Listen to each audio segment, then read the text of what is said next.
All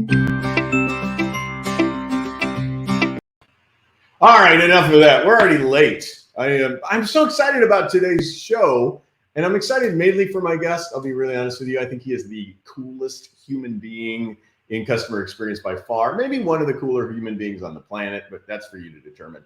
But I'm also excited. The secondary reason I'm excited is I got my bus driver hat, and since we're on the CX bus, I'm going to put my bus driver hat on to do the show today. Those of you who are listening to the podcast, this is probably totally wasted experience, but in any regard, I welcome to the show today James Dodkins. James, we're trying to communicate over the sea, and we had technical difficulties which caused us to go a bit slow, but we'll make up for it with quality. How are you? Good. I'm doing good, mate. How are you? I am fabulous.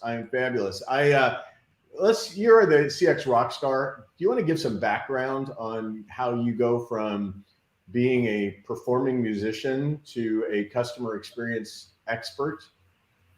Yeah, sure. So I used to be an actual real life legitimate award-winning rock star, but now I'm not. Now I'm a customer experience rock star. I am the customer experience evangelist at Pegasystems, which is a software company, but don't worry, I'm not going to talk to you about software. My journey happened. So I played guitar in a heavy metal band, I toured the world, released albums, was on TV, I was in magazines. And when that stopped, I took the next logical step after being an international rock god and joined an insurance company. So logical transition. Hey, James, I got to interrupt you. I'm sorry, I have to interrupt you because I actually got some video of you playing music. Let's see if this is it.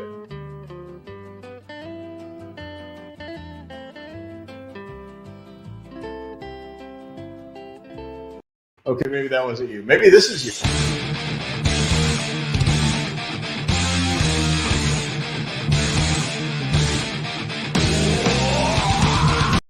All right. Well found.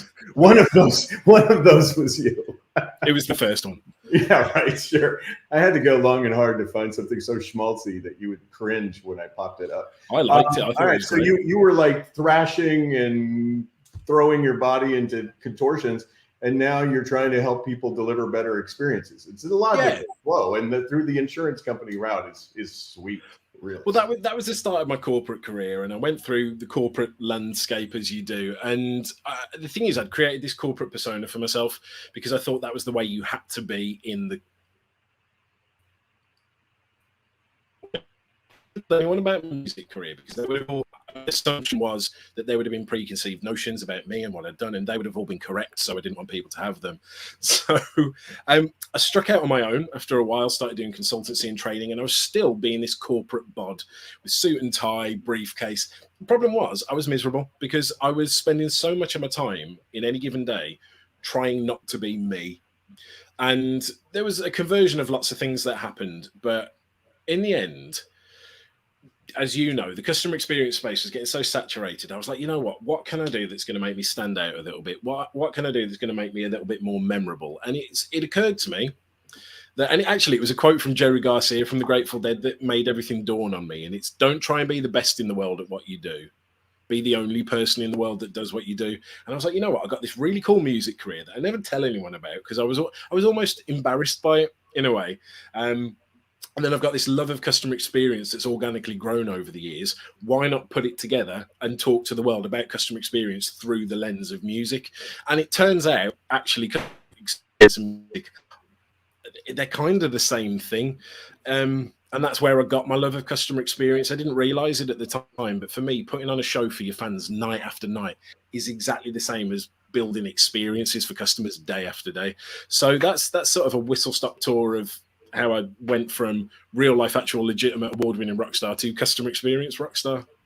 So I got to tell you, I've yet to see you present, but I see these things like this, which I believe is you presenting on customer experience. I mean, this may or may not be true, but if that is the pyrotechnic show you have, please stop, because the rest of us will never be able to get through a gig now with that set of expectations. But what is cool about it is it seems like you have gone in and said, let's use who I am and what I know from all of my life journeys and be able to bring it to the stage and take on some concepts that might be pretty mundane to address and really, thrash them, heavy metal them up a bit, if you will. And it's also turned into a series of books that you put together. And I want to make sure we get all that background behind us so we can talk about some of your cool ideas. Sure. But yeah, tell me how you went from, first off, I guess I should validate that truly is the way you present at times. There isn't always flames. It's just cooler when there is. Yeah, you don't always have flames, but when the flames are there, yeah. It wouldn't really be fair if I had flames at every talk, would it? Yeah, well, thank God. Just save them for the special moments. Yeah, but how did you get into writing books then, in the context of all of that? Look, in all honesty, my books aren't particularly good. They're nowhere near as good as yours. Essentially, I wrote books because I had to. Being in this space, if you've got ideas, you've got to get them down on paper and publish them to. I don't know, you just have to. So it's probably not the inspirational answer that you want, but I've probably written more books than I've read. So well, you read your own, so I think let's hope. Oh yeah, actually, yeah, that's a good point. Well, maybe if you put that in there, you won't say that exactly. But I popped up a second ago foundations. I'm going to pop up, customer second. I'm going to pop up customer carols. I'm going to pop the customer carol. I'm going to pop up 136 ideas, the quote book, all on the screen here as you're talking. So don't completely demolish the idea that these books are unworthy. They're incredible. What I love about you is where maybe somebody like me gets a little wonky and in our kind of voice, you're just so refreshingly straightforward, as you are in this interview, but as you are in your writing style as well. So you didn't go into some kind of strange land of writing style. So, but the fact of the matter is these books are a little different, not in terms of some of the themes you take on too. So maybe you can talk a little bit about foundations and then customer second and customer carol, all of them really quickly. Yeah. So, I mean, foundations, I wrote that before I was doing the Rockstar thing, and it's not particularly cohesive. It's more just a stream of ideas. And the main theme of the book is trying to look at the way that we organize as a business. And the traditional way we organize as a business is in a pyramid. And that mindset is very old. It's an industrial age mindset. It came from the industrial age. It was all about control. It was all about the division of labor. It was a very process-centric way of organizing. And I put forward a new way, theoretical new way of organizing ourselves, more like a soccer team, actually. So it's not really very rock starry. The real term is a football team, but I understand the Americans.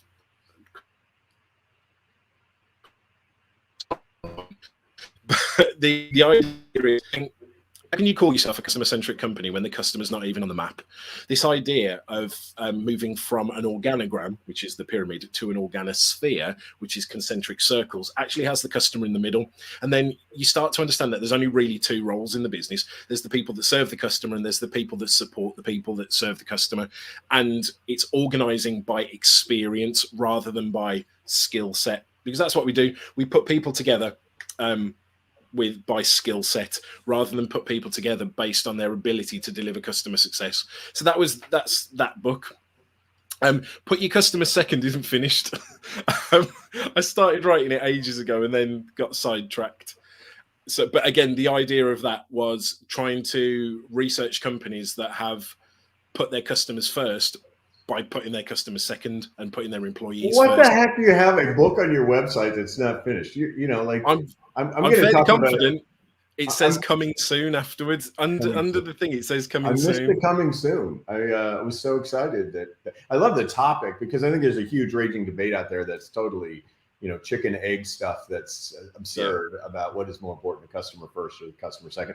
I think right now with the pandemic, we've seen a real shift toward employee engagement, right? Like we can't find anybody to put the customer first, so we better put the employee first to get them in front of the customer. So yeah, definitely. But all right, so I'll pass on pitching a book that you've yet to release, though it's on the way.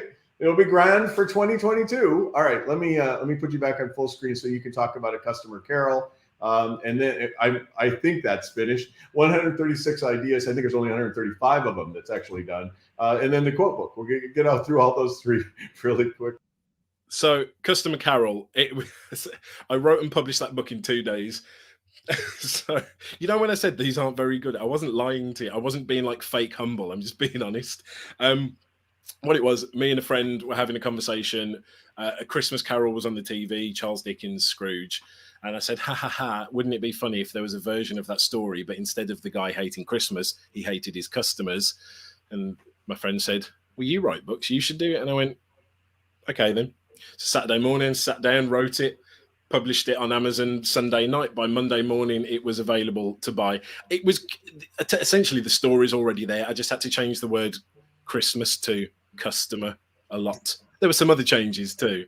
So that's a fun one. It's a fun little Christmas I gift. think that's an incredible story. That you have that ability to go from idea to action to production when so many people have a book inside of them that they've been wanting to write.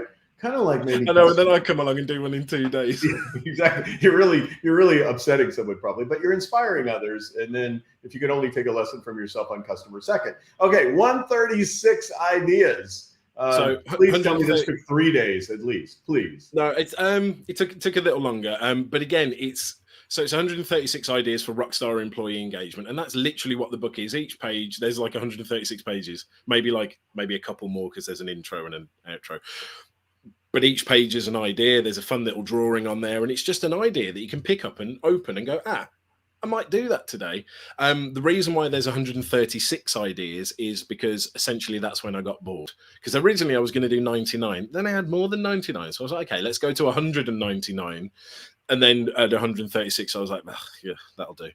So that's the true confessions of the overachiever, underachiever, all in one fell swoop. You overachieve your 99 and then, why don't we need 199? All right, I'll do the quote book really quickly. I won't even pop it on the screen right now. Tell me, this is a book of quotes about customer experience that you've compiled. Yeah. 365 of them, I think. Yes. Yeah. So that was, again, when I was at like 200 with that, I was like, oh, God, I wish I hadn't have said I was going to do 365. But essentially, I was looking for a quote book on customer experience. There was a quote book on customer service, but of course, as we know, that's not really the same thing. So there wasn't one. And I was like, oh, somebody should really compile a book of 365 of the best customer experience quotes. It's like, who do I know that can do something like that? And I was like, oh, me, I guess. It's bad when the mirror tells you the answer, yes. Hey, yeah, so before that. we get into the topic today, because we're going to talk about how to get customer feedback that doesn't suck. That's the topic you asked to speak about, so we're going to get to that. Before we do, we're going to do a play along. I'm going to donate $5 per wrong answer. No, per right answer, because wrong answer you could intentionally cheat. For right answer on metal band albums. I'll say the album, you'll tell me the metal band. If you get all 5, I'll donate 25 of them, off $25. If you get none of them, I'm $25 for me. No donations to We'll tell you what, for everyone I get wrong, I will donate. Holy kaboli. All right. You donate to whomever you want. I'm going to donate to our typical charity, the one we just donated some proceeds from our last book on. It's called Direct Relief. So here we go. Just 5 questions. We're going to do this really quickly, and then we're going to get into your topic, if that's okay. This is for those of you who are playing along with us, this is the play along section on the bus with our co-pilot, James Dodkins. All right, so enough of those screens. Let's get back to it. Here are the questions. I'm going to give you classic metal albums, and you're just going to tell me about the band that did it. All right, that's all. Just 5 classic metal albums. Easy enough for you. Dehumanizer. God. There's one for you, I think. That's $5 in your column. I want to...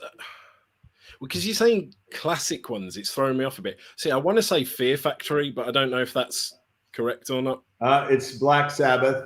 Oh, Black Sabbath forming in '68, splitting up in 2017. All right. I'm going to get crucified for that. How about Iron Fist? Whoops, hold on. Now my Alexa wants to play. Stop, Alexa. Alexa, who made the album Iron Fist? What's it? Iron Fist. That's cheating. Iron Fist, the metal man that did it. I'm going to say Iron Maiden just because it's in the name. Oh, I like that. It's Motorhead. So formed in '75, split when Lemmy's died in 2015. All right, Screaming for Vengeance. Megadeth. Ooh, so close, so close. Judas Priest, formed in man. '69. I think they're still playing, from all I know. I'm being shown up so badly. Finally, and here's a hint. Guess one of your prior guesses. And business is good. As a matter of fact, here's a better hint. Guess your last guess. Yeah, was it Megadeth? There you go. 1983, formed by what is it? David Ellefson was bassist. And I know Dave Mustaine. Yeah, they got kicked out of Metallica, I think. Yes, and I think he was the original Metallica guitarist.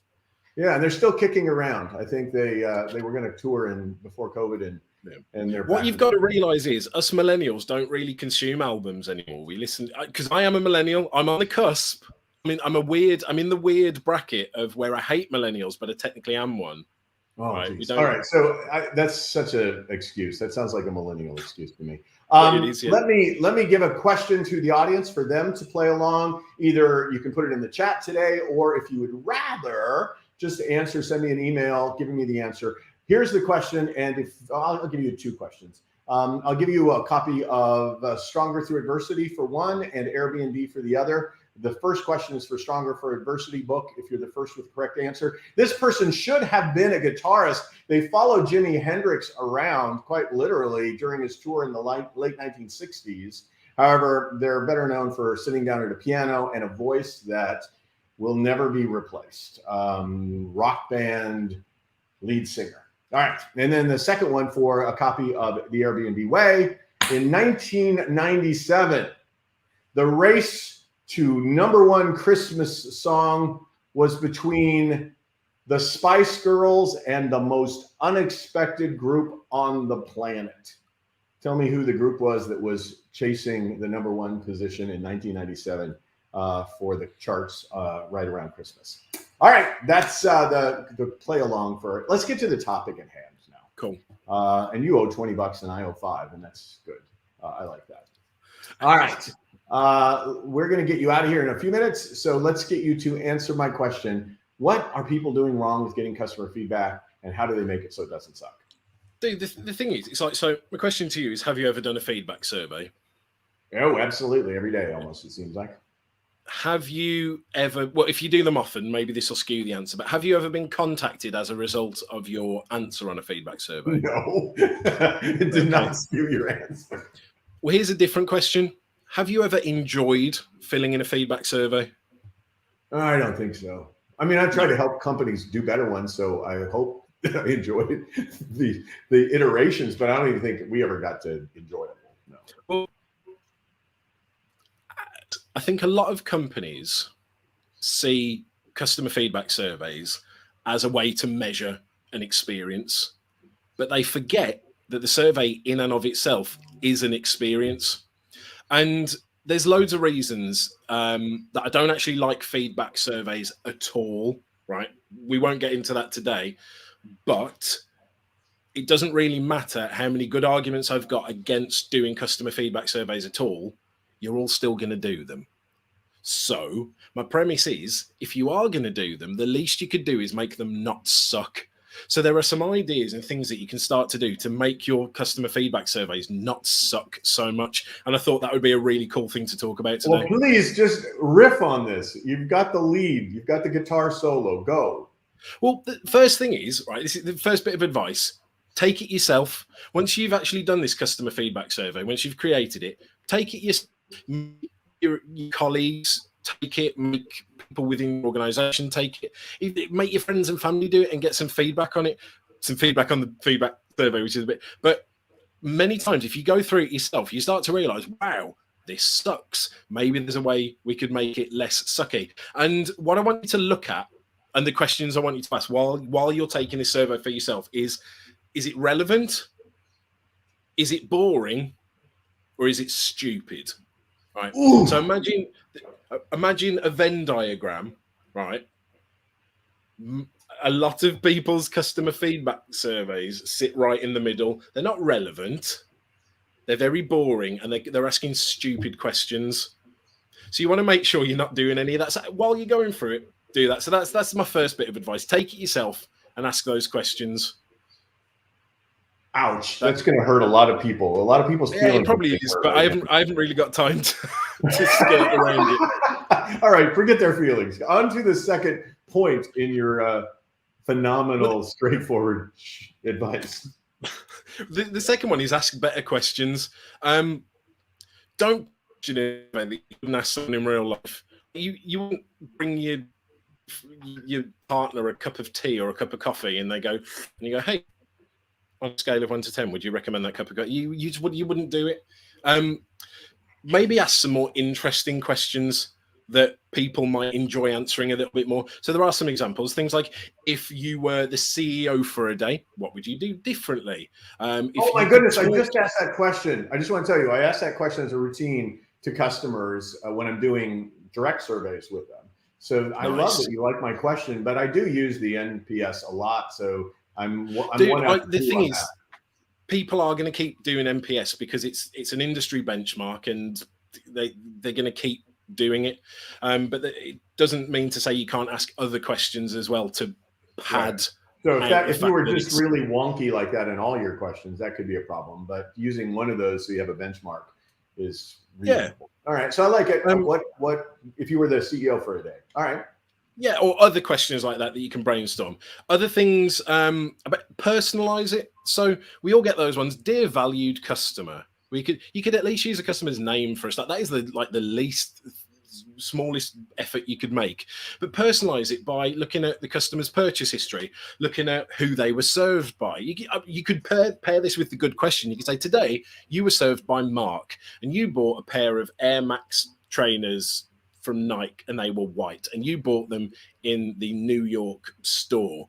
Then ask the question. Let them know that you actually know about them. I love that. Yes, to tailor it, that you're really talking to them. Hey, I just want one quick second. Let me just get somebody in here who's been listening along and said about surveys tend to be too long is the main issue. I took one yesterday, promise of $100, which never comes. Open-ended questions are the best results.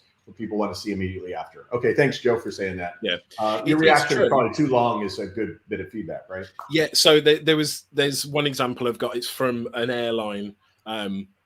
Let's call them United Kingdom Airways. You'll never guess who that is. I mean, don't get me wrong. They set the expectation, but it was going to be 12 minutes to take a survey. Like, unless taking surveys is your hobby, it's going to be quite difficult to get someone to spend 12 minutes. Or if somebody has had an extremely bad experience or an extremely good one, maybe they will sit down and actually take the time. But then you get skewed results, and it makes the data. I mean, there's some good you can use. But if you're looking at the numbers, which is what most companies do, because they don't take the time or effort to actually look at the words that are said, they're just looking at the numbers and going, "Hey guys, 73, wow!" But then it skews that data. Yeah, if we got 73% of people who had more time on their hands this week than we did last week, right? It doesn't tell you much. I get that point. So run it by your friends. Make sure it doesn't suck. It's relevant. It's not boring. There was one other thing. Personalize it. Personalize it. Yeah. Okay. Cool. Don't expect them to give you 12 minutes of their life if you really want a normal person. So one idea is don't use numbers. And I know that's a difficult thing for the NPS lovers out there, but we are forcing people to distill complex emotions down to a number on a predetermined scale. There is no quicker way to let your customers know that you don't really care about their feelings. And really, we use numbers because it's easier for us as a company. We're not doing it because it's necessarily better for the customer to be able to get their points and their feedback across. So that's not to say you can't have an internal number that you can tie to certain things. So for instance, if you're using a Likert scale or you're using 3 different types of smiley faces, you can give those a score that you can look at internally, but you present it to the customer in a different way. So that's one idea. There's one that I saw that was, it was actually, I've got it right in front of me. Let me take it. It says, think for a moment about what defines you as a person and your personality. Using the slider, indicate the degree of match between how you and your personality and this brand, like how close the match is. And this, it was out of 100%. I don't even want to think like that. I mean, that would hurt my psyche to go there. Hey, look, you're out of time. We will do this again. You are just a delight. I have always felt like you are one of those rare. First off, you're an incredibly good guy, and our business is rich with them. You know that to be true. Yeah. And customer experience people are wanting to create great experiences for customers. They're in a competitive business landscape, but I've not seen a more collaborative group of colleagues. You are certainly among those. If you haven't checked it out, I was part of your 12 Days of Christmas jingle thing that's floating around LinkedIn. You were the brainchild behind that, the 12 Days of CXmas or whatever it was called. But anyway, please check him out. I've got his website on the screen. Read his books anyway, particularly the ones that aren't written. No, I mean, just go out there and grab whatever he's got. And if you're somebody who's looking to have someone present in your world, imagine how crazy exciting it would be to have James Dodkins on the stage. So, James, toodaloo. Thank you so much, man. All right, I'm going to stick around for a second as I send James off into the great ether because he had a hard stop coming in. And we had some technical problems getting him started. I know there were some glitches there, so I do apologize for that. It's just on kind of the technologies from the UK to over here, I guess, on his stream. So I do want to acknowledge we had some winners for our last month's riddles. They were, what did the thief get for stealing the calendar? And the correct answer we got back was 12 months. And then we asked somebody just a stupid question. I don't know why we did this. It sounds like the kind of survey questions that James is alluding to. But one of our riddles last month was if Jenna wrote all the numbers from 300 to 400 on a piece of paper, how many times did she write the digit 3? And somebody actually either knew it or took the time to count all 120 times she wrote the digit 3 and got that right. So those gifts are claimed, but we do have some questions on the table for you this particular month. So we'd love for you to play along. If you didn't pop your answer into the chat correctly, fear not, there is time. If you're listening to this on the podcast, you can contact me at joseph@josephmichelli.com. Send me your correct answers to the trivia questions or the quiz questions we post for you this particular month. And we will honor those with a copy of Stronger Through Adversity. If you can tell me who was the lead singer for an incredible band, one of the greatest singers, I think, of rock of all time. He followed Jimi Hendrix around for a long time, thought he was going to play guitar, ended up being in front of a piano, and he created magic there, often just sitting in front of the piano with the band. And he has passed quite some time back. Anyway, so if you have the correct answer to that, Stronger Through Adversity, just shoot me an email at joseph@josephmichelli.com. The other question, in 1997, the race for number one around Christmas time was between the Spice Girls and a band. Well, I don't even know if you could call them a band, a group of somethings. So anyway, go ahead and send me the message if you have the correct answer to that. If you do know, we will send you out a copy of the Airbnb way. All right, that's the activities. I hope you had fun on the bus today. I certainly did. Again, it doesn't get much better than James. I also hope you'll take his feedback to heart. Namely, you will consider your surveys. If you're doing customer surveys, I think it's a gift to get feedback from customers. And if customers will take the time to do your survey, it really can help you build your business, because we're in the perception business, right? In the end of the day, it's not necessarily what we do, it's what people think what we do. And so we need to figure out how to make sure that we are delivering against that. So I would strongly encourage you to take James's guidance today and look at your surveys, look at how much time you're asking of people, and look at them to say, is this boring? This is absolutely boring. Can we get away from numbers and everything? Make sure we have plenty of open-ended questions that are interesting, not just like squirrely. And then finally, I think his great point we need to emphasize is, can we make it personal? Can I talk to you as a customer who has a relationship with me, crediting and acknowledging your relationship, or must I just treat you like you're a randomly selected member of the customer community? So enough of that. Thank you so much for your time today. We're planning on doing these live streams now at least every month. So those of you who've been with us through this journey know that we got into this breakneck speed of doing them every week, right in COVID when people were available. I was available a lot. And now that the world is kind of opened and closed, schedules have changed quite a bit. So it was impossible for us to deliver on a weekly basis. So we've changed the cadence to at least once a month. There will be months we'll probably be able to pull off a couple of them based on our schedule. So please keep a lookout in your feed, whether that's Facebook or YouTube or Twitter or wherever we're posting our acknowledgments of the live stream. Please just keep a lookout for the dates when we plan to do it. We have some great people who've committed to us in 2022. We can't wait to bring them on board. Our goal is to make this a little more fun and still impart some information and wisdom. If you like the podcast, or if you like this feed, you can obviously link people back to it. If you want them to hear it on the go in the car, they can listen to this entire thing as a podcast. And that appears on any places you get your podcasts, Apple Music, for example, Spotify, and the like. So looking forward to having you along for the ride on the CX bus. I'm Joseph Michelli. We will catch you for this experience sometime next month. How about that? Have a very Merry Christmas to you and your family, and may you be safe this holiday season.